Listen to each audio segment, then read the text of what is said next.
While national politics tends to take center stage big time, state and local governments are critical as well. One of the main driving forces of maintaining the services we have, the state budget. Joining us now to break down how that process works and the importance of the upcoming primary, our friend, political analyst Brandon Scholes. Hello. Nice to see you. So this budget process, everyone gets along, lawmakers come together, and it's easy peasy, right? And they have a nice dinner after everybody goes home. Yeah, nice bottle of wine. Seriously, what is the process to get here?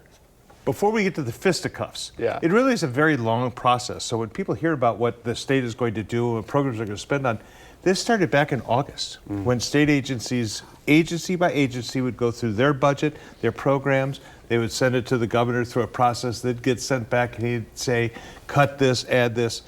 But along about, say, October, November, those agencies have really kind of fine-tuned what they were going to do, how much money they have, what they have to cut or add in. And that's when they kind of get it to the governor, although he's been included along the way. But come November, December, the governor's focusing then on putting his final imprint onto it. And then he kind of reveals some of the ideas, some of the themes in the State of the State, which we just heard not too long ago, up to February, when the governor formally introduces his budget. And we have an election coming up, too. Well, we have a spring election coming up as well. And so that's going to be an interesting twist on everything else. Right, intertwining. Yes, but in the governor's budget, they have themes that they will try and do. This year, the governor's identified the Year of the Kid, and so that brings in all sorts of additional issues, like, education. It'll bring in crime. It'll bring in food, meals, those sorts of things.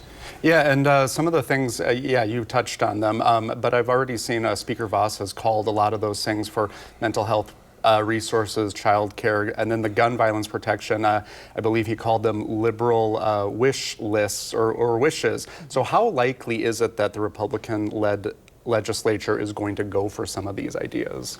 Traditionally, typically in the past, when you have split government, you see one side taking their issues and their budget going this way. And in this case, if the Republicans have majority in the legislature, they will take the budget and say, thank you very much, and then they will scrap parts of it, put their own in. They might find some things to compromise on and build. A lot of the themes are not necessarily something that the other side doesn't like. It's a question of the path on how to get there.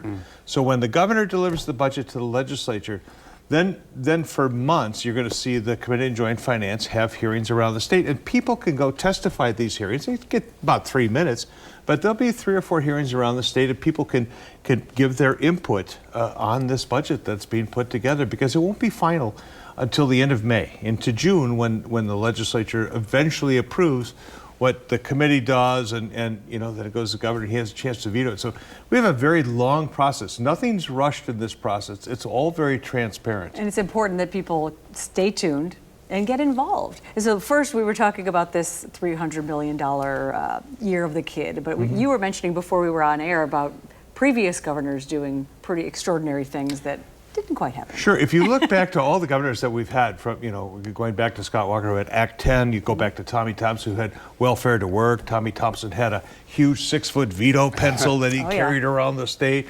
Scott McCallum had to fix a $1.2 billion deficit. We're talking about $3 billion surplus this year.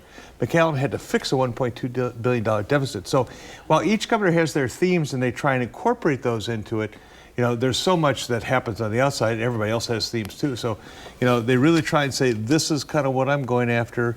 They try and stick with it, but this is a very fluid process. And before we wrap up, I think a lot of people might be feeling some election fatigue, but we have some big ones coming up, including the Supreme Court. And we were just talking about the Secretary of the Department of Instruction. How important are these local races? Oh, they are so important. And you are right, election fatigue, because come February 15th, we have a primary here in Wisconsin for spring elections. And in the spring elections, either in the primary in February or the general in April, you'll see, for the big ones, everybody's talk about the Supreme Court. That is the big one.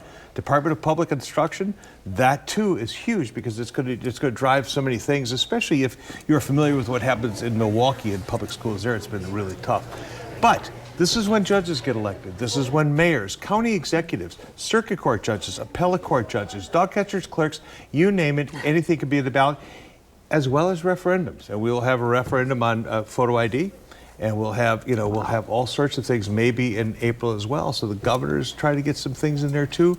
But this is an election that doesn't draw many people. Typically, It's too bad. 20% come out. Absolutely. Now, in the last election, the Supreme Court was big news, and it was $55 million, and you couldn't go to sleep at night not knowing there was an election.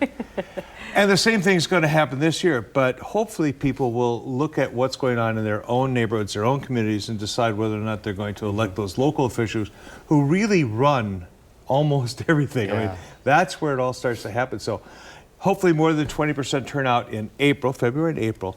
But those elections are coming, and they're big. And you do a great job helping viewers understand why it's important to pay attention. I appreciate it. It's a pleasure. There's so many resources they could go to. Everybody's website to start with, but your local municipality, the elections board, everybody can give you information on what's coming up. And we'll talk more about that as time goes on. Sounds Very great. good. Yeah. Thank you for being on with us. We'll Thanks see you for having soon. me. Take care.